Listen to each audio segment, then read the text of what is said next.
Қанағат деген нәрсе жоқ та бізде. Бүйтіп ойлап көрші. Мен кейде ойлаймын, неге Алла Тағаланың құдіреті бар ғой? Оның ешкімді бәрін жағдайын жасап жіберуге болады. Бағанағы бәрін мүгедек қылмай, ауру қылмай жаса Алла Тағаланың қолында бар. Алла Тағала бәріне ескертіп қойып қойған. Ей, анаған қара, өзің тобаңа кел деп қойған. Анаған қара, тобаңа кел. Көшеде аяғы жоқ адамды көрсетіп қойған. Қол жақ адамды көрсетіп қойған. Сәл ақыл кемді адам көрсетіп қойған. Ей, тобаңа кел. Осы міне бізде бұрында не еді? Мысалы мен ылғи да айтамын, мына біз жеп жатқан тойға барсаң, анада дастархан тұрады ғой. Мен ата-бабам тамақ жемеген. Біз соның өзінде қанағат жоқ та бізде. Біз андай болып қалғанбыз ғой, семізді тек қана қой көтереді деген мақал, ол анау тереңнен алынған мақал.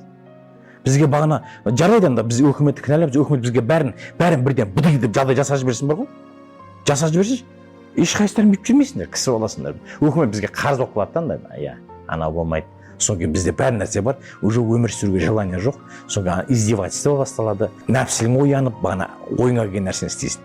Мысалы, бұның бәрі Алла Тағала да мына өкіметте бір баланс тап тұр деп ойлаймын өз басым.